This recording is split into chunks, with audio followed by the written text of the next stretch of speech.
She filled in for her sick sister at the café. The man at table 3 wasn't just a customer. He was the... She really had been careful. But as Mia reached to clear an empty plate, her elbow accidentally clipped the edge of the tray. And in one heart-stopping moment, the full cup of coffee tipped over. Dark liquid spilled like ink across the man's open laptop. The screen flickered once, twice, then went black. No, no, no, Mia gasped, snatching napkins with shaking hands. Oh God, I'm so sorry. Please, let me... I'll pay for it, I swear. Whatever it takes, The man didn't interrupt her. He didn't snap. He simply closed the laptop, calm and unreadable. From his coat pocket, he pulled out a folded cloth and began dabbing the keyboard gently. It's just coffee, he said, voice low and steady. I've spilled worse. He never raised his voice, never even looked at her. Mia froze, still clutching the napkins like a child who had broken something precious. I really am sorry, she said again, quieter this time. Please, let me at least pay for the repair. He shook his head. No need. Then, without another word, he slipped the laptop into a waterproof case. He didn't touch the spilled coffee, didn't meet her eyes, didn't look back. He simply walked out the door. Mia stood there, napkins soaked in caffeine and guilt. The cafe had fallen silent. The regulars didn't stare, but she could feel the weight of their quiet sympathy. Her cheeks burned. She cleaned the table slowly, every motion heavy with shame. He hadn't scolded her, hadn't rolled his eyes, hadn't even sighed. And somehow, that made it worse. Mia was used to anger. She could handle yelling, could armor herself against blame. But this quiet grace, it was piercing, because it wasn't just a cup of coffee she had spilled. It felt like she'd knocked over something invisible, something fragile, something human. And as she stood there by table 3, staring at the door long after he was gone, she couldn't stop wondering, why did his silence feel heavier than any anger ever had? Of all days, it had to be this one. Mia stepped back into the cafe the next morning, her shoulders stiff with tension, eyes ringed with exhaustion. Her sister's fever had worsened overnight, and the doctors had decided to keep her in the hospital for observation. It meant Mia was back behind the counter, unplanned, unprepared, and barely holding herself together. She tied her apron with a weary sigh, then slipped a small bakery box beneath the register. Outside, a soft drizzle streaked the windows, and inside, the scent of freshly brewed coffee lingered in the air, warm, familiar, and strangely comforting. She was wiping down the counter when she saw him. Juan. Same coat, same laptop bag, same unreadable expression. He walked in like nothing had happened and took his seat at table 3 without even glancing her way. No greeting, no order. Just sat down, opened his laptop, and began typing. Mia froze for a second, heart climbing into her throat. Then she grabbed the small box and walked toward him, each step slow, deliberate, her pulse thudding louder than the morning hush. She placed it gently on the table, right beside his laptop. Inside the box was a lemon tart, her sister's favorite, bought with the last bit of cash she had in her coat pocket from a tiny corner bakery on her way in. Tucked beneath the lid was a handwritten card. Sorry for the mess. Maybe sweet can fix bitter. Juan didn't look up, but he reached out, wordlessly slid the box a little closer to his laptop, and kept typing. Mia didn't say anything. She turned and walked away, not daring to look back. From that morning on, something changed, quietly, like a note added to a familiar song. He started coming in every day. Same time, same table, still no conversation. He never ordered a drink. Just sat with his laptop, his headphones draped loosely around his neck, never actually on. She noticed there was no blinking light, no cords connected, no sound playing. It was as if they were armor, worn for protection, but never activated. And each morning, Mia left something for him, a chocolate chip cookie, a slice of banana bread she had baked after a long, tense evening at the hospital, a warm muffin, a cinnamon bun wrapped in parchment. Simple things, homemade, heartfelt. Each one came with a note, depending on her mood. Hope today is softer. We all spill things sometimes. Even broken mornings can taste sweet. Juan never replied, never spoke a word, but before every first bite, he would pause, just for a second. He'd lift the treat, inhale deeply, and close his eyes. Like the smell alone held something sacred, like it reminded him of something long lost, but still needed. And in that small, silent ritual, those 2 seconds of reverence, Mia found something that made her keep going, keep baking, keep showing up, keep believing that maybe small kindnesses, even unspoken, still mattered. One quiet afternoon, as Mia passed table 3 with a tray full of drinks for another customer, she paused briefly behind him. Juan didn't notice her standing there, but Mia saw what he did. He picked up one of her notes, the pink one that read, "You're more than your silence," in soft, looping cursive. Carefully, he folded it in half, then again, and again, until it was a tiny square. Then gently, he slid it into his wallet. Mia's lips parted in surprise. Her chest rose, then eased, not with joy exactly, but with something gentler, something like relief, or maybe quiet wonder. Someone had heard her, someone had cared. That night, she stayed an extra 30 minutes after close, not because she had to, but because she wanted to. She scrubbed the counters until they gleamed. She caught herself humming as she swept near table 3. Her shoes didn't drag as much anymore. Her sighs came slower, lighter, and then something changed. The next morning she stepped out from the back room and glanced instinctively toward table 3. Juan was there, laptop open, same as always. But this time something was different. A small folded envelope rested beneath the tip jar. Inside was a $5 bill and a note. Today was kinder. Thank you, Mia froze. The paper trembled slightly in her hand. It was the first time he had answered her. The first time he had acknowledged her pastries, her notes, the quiet offerings she left day after day. She brushed her fingers over the edge of the envelope and folded it again, just as he had folded hers. Then she tucked it into the pocket of her apron, her fingers lingering there for a moment longer than necessary. When she looked up, Juan was watching her. He gave her a single, subtle nod. Mia smiled. Small, honest, real. And in that quiet exchange, something inside her softened. Something that hadn't in a very long time. The conversations began like most meaningful things do, gently, unintentionally. One morning, after setting down a warm pumpkin muffin and her usual handwritten note, Mia lingered a few seconds longer than she normally would. She watched him read the message. A soft curve formed at the corners of his mouth, a near smile. She cleared her throat. "That one has nutmeg," she said, nodding toward the muffin. "I overdid it last time. This batch should be gentler." Juan looked up. "I liked the last one," he said. It was the first full sentence he had spoken to her since the day she spilled the coffee. Mia blinked, surprised. Then she laughed, low and warm. "Well, if you're into nutmeg, tomorrow's scones will be your favorite." He chuckled just under his breath. "I'll be here." After that, their words flowed more easily. Still sparse, still simple, but real. They talked about little things. What kinds of tea smell better than they taste? How the sunlight never quite reached table 3, whether crunchy or soft cookies were superior. And then, in the spaces between those conversations, deeper truths began to slip out.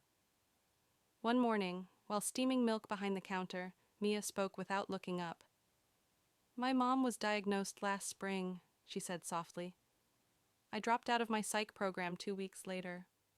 She paused, her gaze distant. "I kept telling myself I'd go back eventually." Her voice trailed off, caught somewhere between the clinking cups and the hiss of the espresso machine. Juan didn't interrupt. He just watched her, steady and quiet, letting the words land the way they needed to, without judgment. Mia turned to face him. "I still read psych books sometimes," she added with a faint smile. "Not the dry ones, the people ones, the kind that remind you it's okay to be messy." Juan finally spoke. "That's probably the best kind." Juan said. Mia smiled. What about you? What do you do when you're not keeping table 3 company? I'm between things, he replied simply. She tilted her head. That sounds mysterious. Juan gave a small shrug. Sometimes mystery is just exhaustion wearing a nice coat. It made her laugh, but there was something in his voice, something quiet and unfinished. She heard it, felt it, but didn't press. Juan didn't say much, but he watched. And Mia, without ever trying, gave him 1,000 little things to notice. She greeted each customer with a sincerity that couldn't be faked. She knelt to speak to toddlers face to face and remembered the names of elderly patrons' dogs. When a man once shouted at her for getting his drink order wrong, she apologized with such calm dignity that he came back the next day, twice the tip in hand, and a real apology on his lips. Juan saw that. He saw her gently walk a nervous teen through his first job interview, whispering encouragement between coffee orders. He noticed when she dropped $1 into the weary delivery guy's tip jar, quietly, when no one else was watching. And every evening after closing, he saw her slip out the back, sit on the cafe's steps for exactly 5 minutes, and look up at the sky. Sky like she was offering herself permission to pause. That kind of goodness didn't shout. It didn't demand attention. It simply existed, solid and rare. One Tuesday afternoon, near the end of Mia's shift, a little girl wandered into the cafe with her mother. While the woman ordered at the counter, the child explored the room with crayons and a crumpled piece of paper in hand. Mia spotted her, crouched down beside her, and asked gently, "Do you like to draw?" The girl nodded with a bright grin and got to work.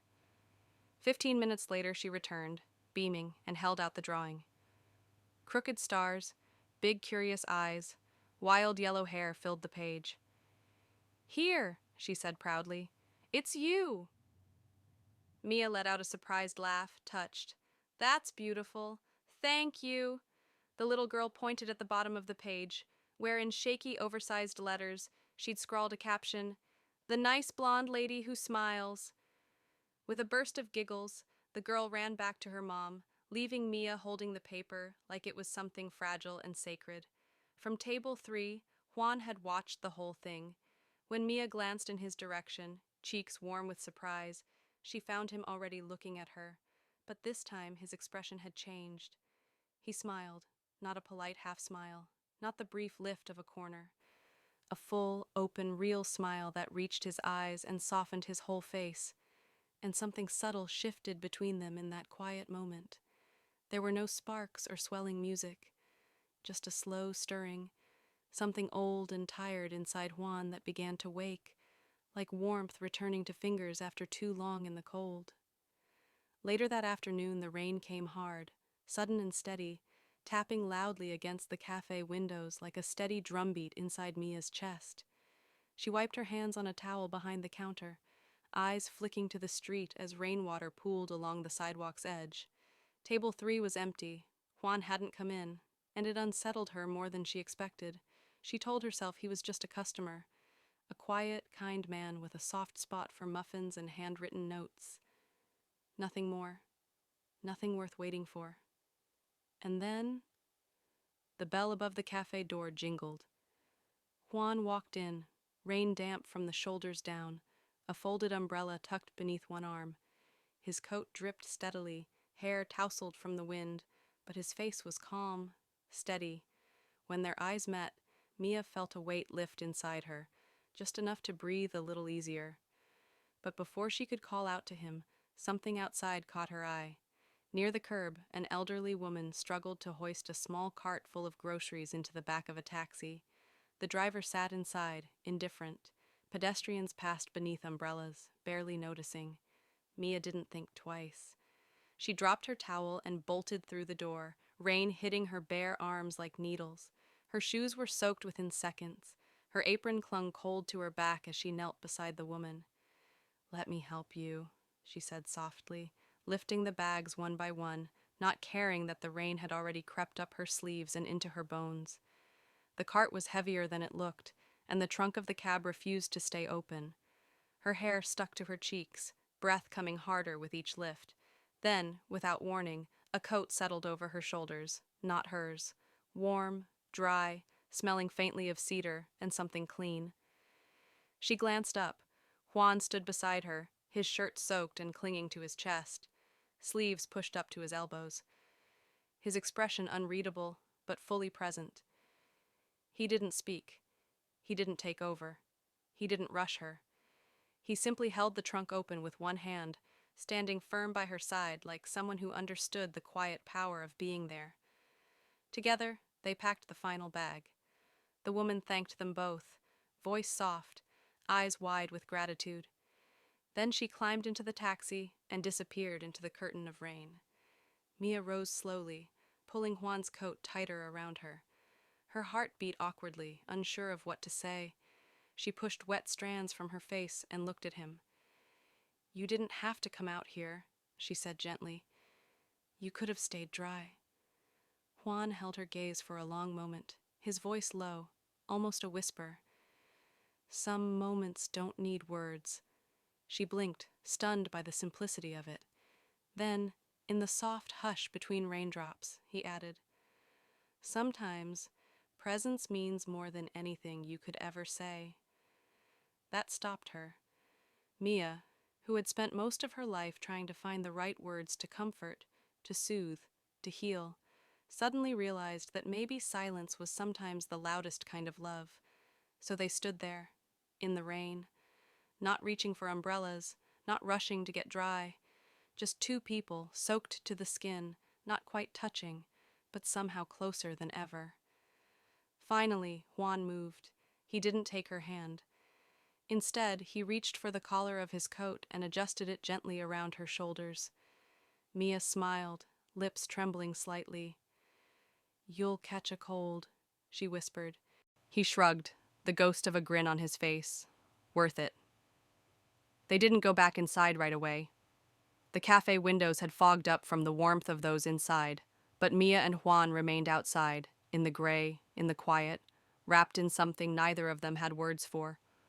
Out in the open air, beneath the steady drizzle of rain, they found something warmer than shelter. Neither of them spoke what was resting quietly in their hearts, but both knew. Something had shifted again, not with grand gestures, not with dramatic confessions, but something unmistakable had moved between them. As they stood there, soaked and silent, a quiet truth settled over them. Not every love story begins with fireworks or flowery words. Sometimes it begins in silence, in rain, in the warmth of a coat draped over shivering shoulders. Sometimes it begins in the way someone stays, long enough to remind you that you're not as alone as you thought. The next morning, the cafe was unusually crowded.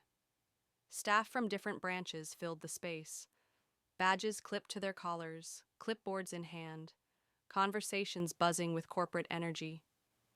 Mia had been asked to help cater a private event upstairs, an internal leadership summit for the company's upper management. She agreed without giving it much thought. It was just another shift, another place to be useful. She arranged platters of pastries on the catering table and adjusted the tall silver coffee urns. But her eyes kept drifting toward table 3. It was empty. And for the first time in weeks, something pinched unexpectedly in her chest. She forced herself to refocus. Upstairs, the event hall had been transformed, sleek, professional, humming with the low chatter of executives in tailored suits. Branded coffee cups in hand, they filtered into rows of chairs. Mia stood off to the side with a tray of canapes, half listening as the host welcomed everyone and introduced the keynote speaker. "Please welcome our new CEO, Mr. Juan Reyes." Mia turned toward the stage instinctively and froze. Juan stepped confidently up to the podium, dressed in a charcoal suit that fit like it had been made for him. Calm, composed, completely at ease. There was the faintest smile on his lips. He looked every bit the leader, sharp, assured, polished. But to Mia, he looked like something else entirely. Familiar. And suddenly, a stranger. Her breath caught. Her arms tightened around the tray she was holding, the weight suddenly unbearable. Her thoughts raced backward, flipping through every moment: the folded notes, the quiet conversations, the muffins, the rain, the coat, the closeness, the presence. He had never said anything. Not about a job, not about being in transition, not even a hint that he was more than a man who liked warm pastries and lemon tarts. CEO? Mia's cheeks flushed. Confusion surged through her, followed quickly by something sharper. Betrayal. Was this all just a test? Had she been nothing more than a curious case study? A character in a story he could close the cover on? An employee to observe from behind a coffee cup? She didn't wait to find out. Mia slipped out the side door and hurried down the stairs, her apron half untied, her hands trembling. In the kitchen, she gripped the edge of the counter, breathing in deep, slow gulps of air. She hated crying at work. She hated that he had made her feel seen, only to vanish behind a podium and a title. Later that day, long after the event had ended, Juan came looking for her. Mia saw him through the narrow office window, his figure framed in the hallway light. He scanned the room slowly, searching for her face. Their eyes met for the briefest moment, but she turned away before he could take a step forward. She left early that day, and he didn't follow. Table 3 stayed empty the next morning, and the next, and the one after that. A week passed in quiet absence. No notes, no familiar coat, no soft smile from across the cafe floor. Then, on a gray, rainy Thursday, as the wind pressed against the windows and the scent of damp earth crept in with the customers, Mia noticed something on the counter, tucked beneath the box of tea bags. An envelope. Her name was written on the front in bold, deliberate handwriting. No stamp, no return address. Just Mia. Her breath caught in her throat as she reached for it, hands hesitant. She opened it slowly, as if rushing would change the weight of what might be inside. Inside was a note, familiar script, the same handwriting that had once lived on folded napkins tucked beside her muffin trays. But this note felt different. Mia, I owe you more than an explanation, but I need to start somewhere. I never came for the coffee. I didn't stay for the pastries. I stayed because, for the first time in a long time, someone saw me, not for my title, not for my past, not for my power or my failures, just me, in silence. You gave space for that, without asking anything back, without even knowing what it meant. With you, I stopped running. I wanted to stay still, to show up. And I didn't tell you who I was because I liked being just a man at table 3. I didn't mean to lie, I just wanted to be real, even if only in that small corner of the world. I hope that still matters. Juan Mia stood at the back door, the letter trembling in her hands, the paper softening where her fingers pressed too tightly. Her eyes filled with tears, and this time she let them fall. She folded the note once, then again, and pressed it to her chest like a heartbeat. Her thoughts spun. Pain, betrayal, confusion. But underneath all of it, something unexpected surfaced. Hope. He had hidden the truth. But he had also been present. He had listened. He had waited. He had remembered every detail, her tea preferences, her favorite pastry, the small things that only someone who had really been there would hold on to. She wasn't ready to forgive him. Not yet. But maybe. Not all lies are betrayals. Some are quiet shields, meant to protect something too fragile to name. And maybe, just maybe, that meant there was still a chapter left to write. Mia hadn't planned to talk about it. Not with anyone. But 3 days after the conference, she found herself curled up on her best friend Eliza's couch, knees tucked under a knitted throw, hands wrapped around a chipped mug of peppermint tea that had long since gone cold.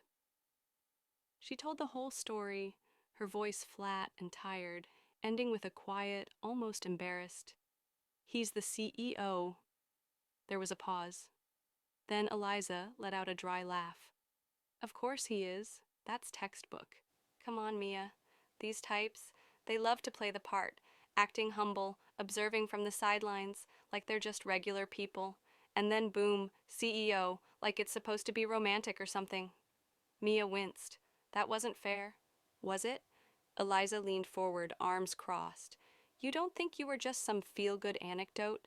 Something he'll talk about in some interview? This kind barista changed my perspective on leadership. You're PR gold, Mia. Mia shook her head slowly. He didn't seem like... But the words caught in her throat. He didn't seem like that. But then again, they never do. The words landed harder than Mia expected. Maybe because they were coming from Eliza, who knew betrayal too well. Burned by a wealthy fiancé who had promised her forever, only to vanish when things got real.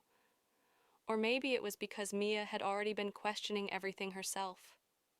That night, she went home and sat alone in the quiet of her small apartment.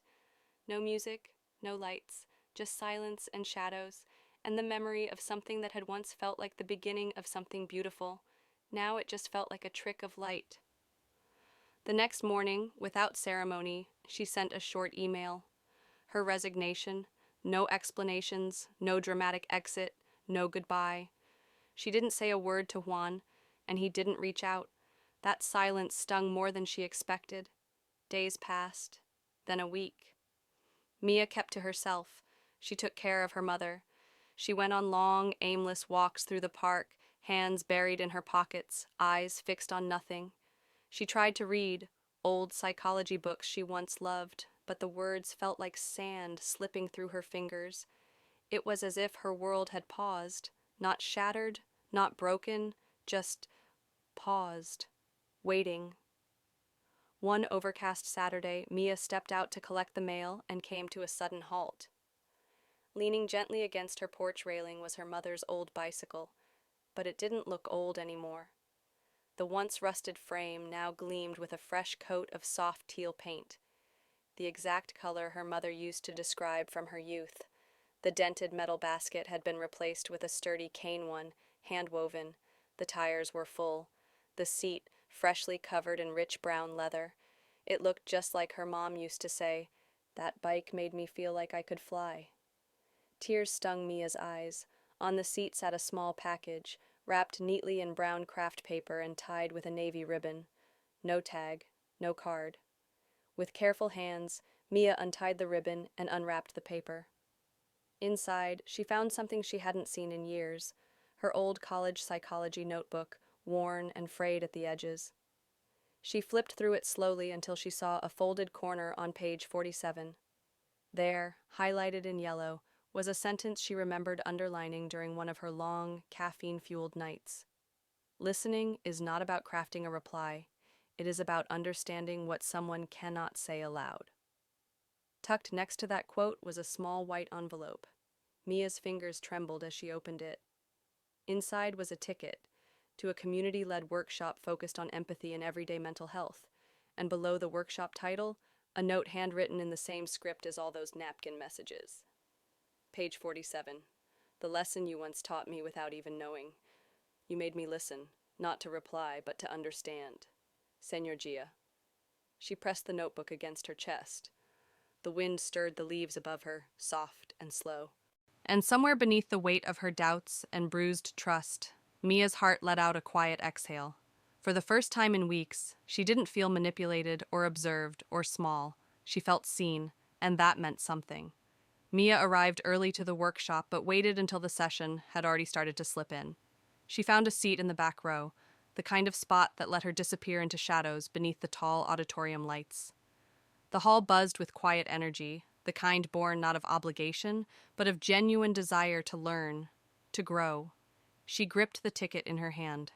This doesn't mean anything, she told herself. It's just curiosity. I don't owe him anything. But her heart had been thudding a little faster ever since she walked through those doors. No one knew she was there. No one looked her way. It was safe, anonymous, until the host stepped up to the mic. Her breath caught. It was Juan. No polished suit today. Just a simple shirt with sleeves rolled to his elbows, and his dark hair a little unruly. He looked less like a CEO and more like the quiet man who used to fold napkin notes like they were precious. He smiled briefly and scanned the audience. I was supposed to open this workshop by talking about empathy, he began, voice steady but intimate. But the truth is, I'm not here to teach anything today. I'm here as a student of someone who probably doesn't even know how deeply she changed how I see the world. Mia froze. Her hands clutched each other in her lap. A few months ago, he continued, a woman spilled coffee on my laptop. A soft chuckle echoed through the room. Juan smiled. It might sound insignificant, but that moment, it cracked something open. For the first time in years, someone looked me in the eyes and didn't see power, or mistakes, or status. She saw me, and she gave, without expectation. Day after day, a lemon tart, a banana bread slice, a note scribbled in kindness. His eyes swept gently across the audience, though he didn't seem to be looking for anyone. She taught me to sit still, to stop performing, to listen, not to fix, not to speak, but to understand. There was a pause, and then, she reminded me that empathy is not some grand gesture. It's consistent, quiet, gentle, a kind of stillness that makes space for someone else's truth. Juan's voice softened further. And she's here today. I know she is. She probably sat in the back, because that's what she does. She offers light, but never steps into it. Mia could barely breathe. So, before we begin the session, I just want to say the best teacher I've had in a very long time wasn't standing on this stage. She was behind a cafe counter in the middle of a rainy morning, offering muffins and handwritten apologies to a man who'd forgotten how to feel human. A soft wave of applause swept through the hall. Warm, honest. Juan stepped back from the podium. He didn't search the crowd. He didn't linger. He simply nodded, smiled, and walked off stage. The workshop ended. People around her stood, chatted, exchanged numbers. Mia remained seated, still and full of emotion she hadn't named yet. And then she saw him. Juan, standing silently at the end of her row. No words, no rehearsed lines, no reach toward her hand, just a quiet presence. She looked up and waited. He didn't say anything dramatic. He simply held her gaze and said softly, "If you still remember me, if there's still space in your world for someone who's learning, would you meet me back at table 3? Mia blinked, lips parted just slightly. Silence hung between them for a long, quiet breath, and then she smiled. It was a gentle Thursday morning when Mia stepped back into the cafe. Nothing had changed. The espresso machine still hummed. Soft jazz drifted from the corner speaker. Customers murmured over mugs of warmth, but everything felt different. Her heart beat with quiet anticipation as she looked across the room. Table 3. There he was, Juan, sitting just as he always had. Elbows on the table, eyes on the window, like he'd been waiting. Not for something, but someone. In front of him, 2 cups of coffee steamed softly. Between them sat a white box tied with twine. A note was taped to the top, his handwriting instantly recognizable. Sweet things still fix bitter days. Mia smiled. Softly, genuinely. As she reached the table, he stood. Not showy, not formal. Just enough to mark the moment. "I wasn't sure if you'd come," he said. "I wasn't sure either," she replied, sliding into the chair across from him.